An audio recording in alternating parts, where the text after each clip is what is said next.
Welcome, Martians, by S.A. Lombino. Read by Dale Grothman. Only one question seemed important in this huge space venture. Who was flying where? Welcome, Martians, by S.A. Lombino. The only sound was the swish of the jets against the sand as the big ship came down. Slowly, nose pointed skyward, a yellow tail streaming out behind the tubes, it settled to the ground like a cat nuzzling its haunches against a velvet pillow. Dave Langley peered through the viewport. "I feel kind of funny," he said. A tremor of excitement flooded through Cal Manor's thin frame. "Mars," he whispered. "We made it!"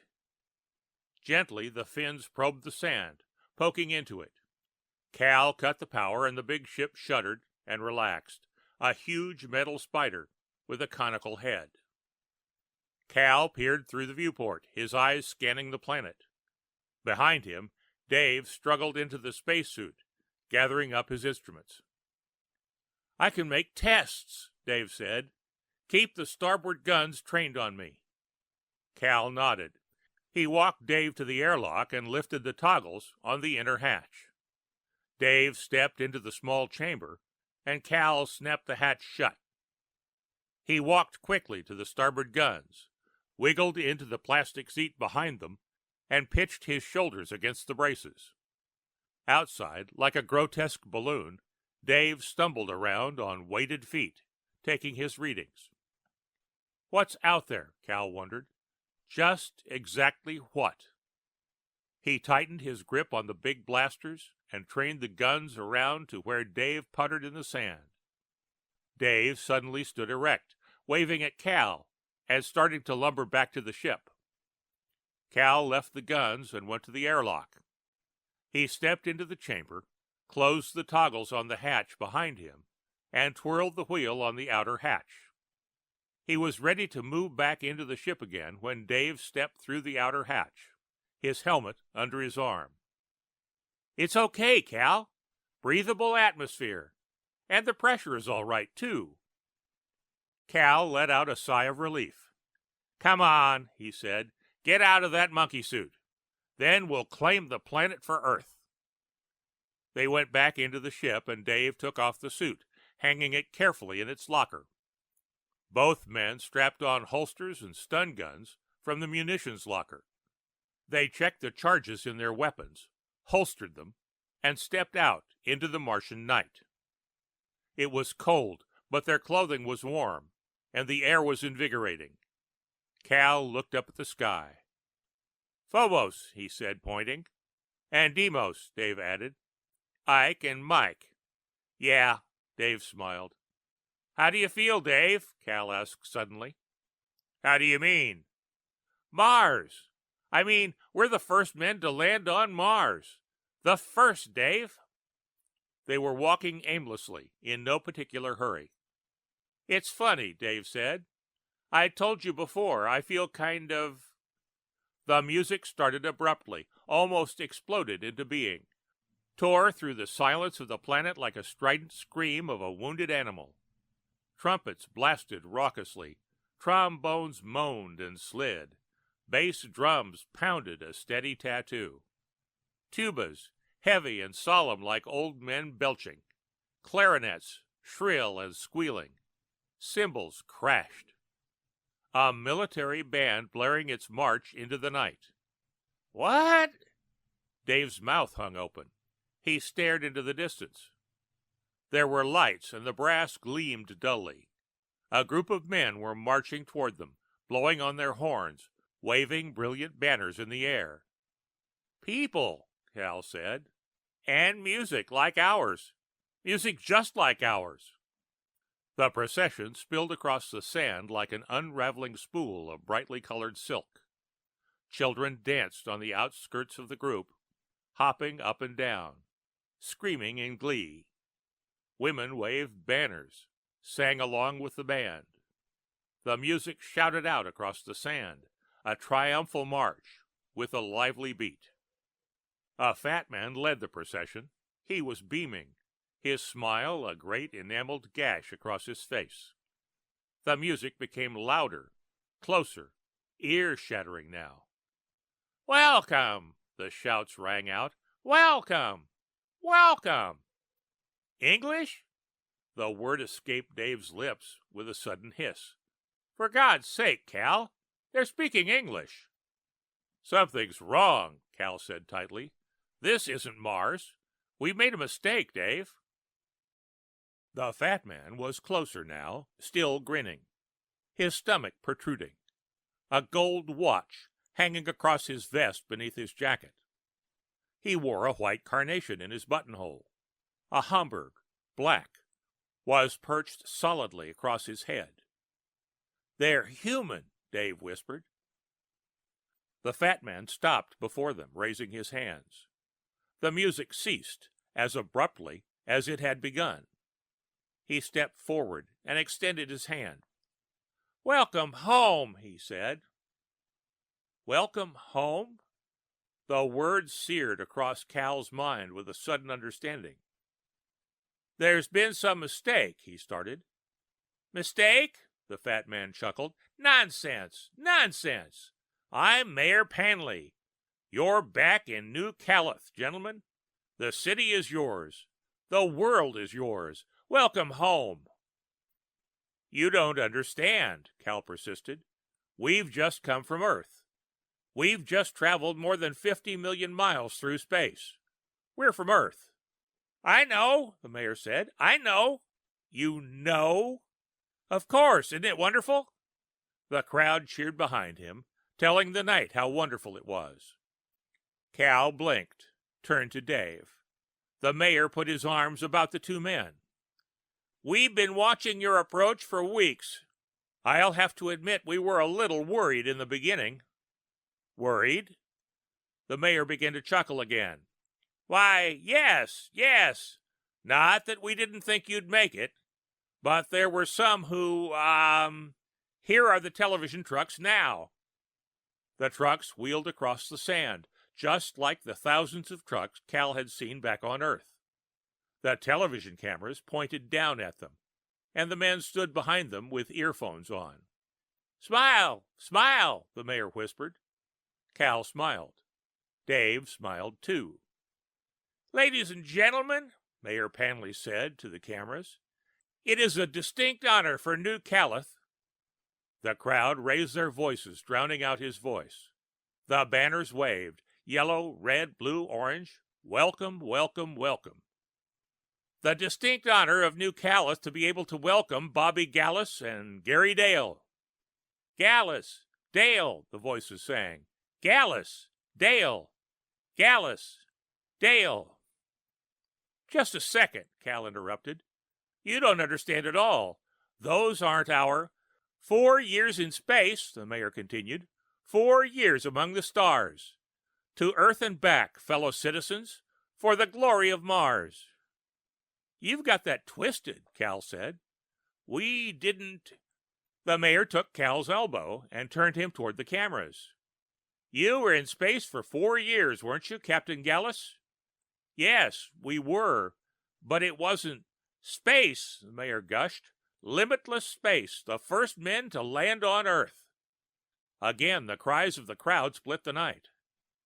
"Across the stretches of the sky," the mayor continued, "across the uncharted wilderness above, across the—" There were banquets and more banquets, and women in every shape and size. The city of New Caliph went all out to welcome the space travelers, Bobby Gallus and Gary Dale. At the end of the week of festivities, the mayor came to Cal and Dave. "Have you enjoyed your stay, boys?" he asked. "It was swell," Cal said. "But you've got things all—" "I was wondering when you plan to leave for the capital. Don't misunderstand me. We'd like you to stay as long as you want to, but—" "For God's sake," Cal snapped, "will you please listen to me?" Mayor Panley was visibly shaken. "Why, of course, Captain Gallus, of course. Why, certainly." He lapsed into silence. "I'm not Bobby Gallus," Cal said, "and this isn't Gary Dale." The mayor nodded his head. You're not Gallus and Dale? He said slowly. That's right, Cal said. We didn't go to Earth. We came here from there. This is the first time we've ever been on Mars. Do you understand? We're Earthmen. Earthmen? The mayor considered this for a second and then burst out laughing. Why, that's preposterous. Absolutely preposterous. His laugh rose in volume to a bellow. Oh, you're joking. I should have known. You're only joking. We're not joking. This is all some kind of horrible mistake. We're the first men to land on Mars. You've got to understand that, Dave pleaded. The mayor was still laughing. He walked to the door and opened it.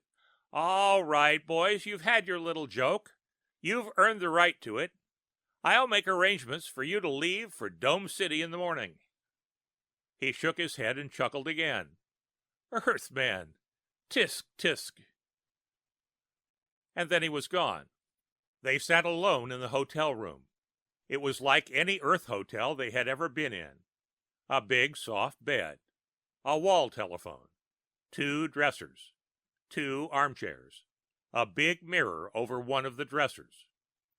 A television set on the other dresser. This is screwy, Dave said. Is it possible we're back on Earth? Is it possible the joke is on us?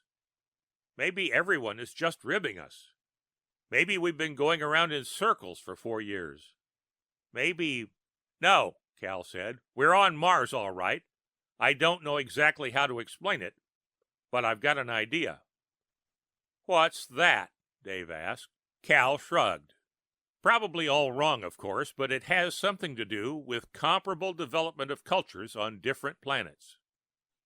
You mean Mars is in exactly the same state of development as Earth? Something like that. You know the theory.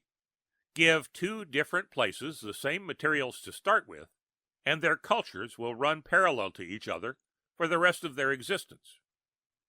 Sure, Dave said.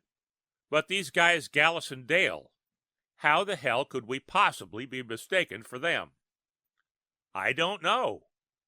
Cal leaned back on the bed and stared at the ceiling. Maybe we'll find out in Dome City. Maybe, Dave repeated hollowly. The president of the planet greeted their ship in Dome City. There were more parades, banners, bands, banquets, reporters, cameras, confettis, women, speeches, presentations.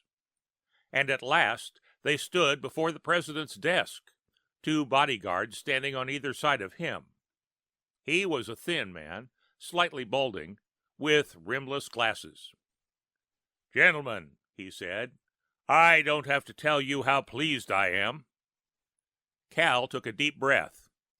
We've been trying to tell Major Panley, he said, that we are not Gallus and Dale. The president smiled. I know. He told me of your little joke. It's not a joke. The president cocked an eyebrow. No. He looked at his bodyguards. Do you feel any ill effects in space? He asked. Cal grimaced. Oh, great. Now he thinks we're psycho. Look, can't you get this through your heads? We are from Earth. We never heard of Gallus and Dale.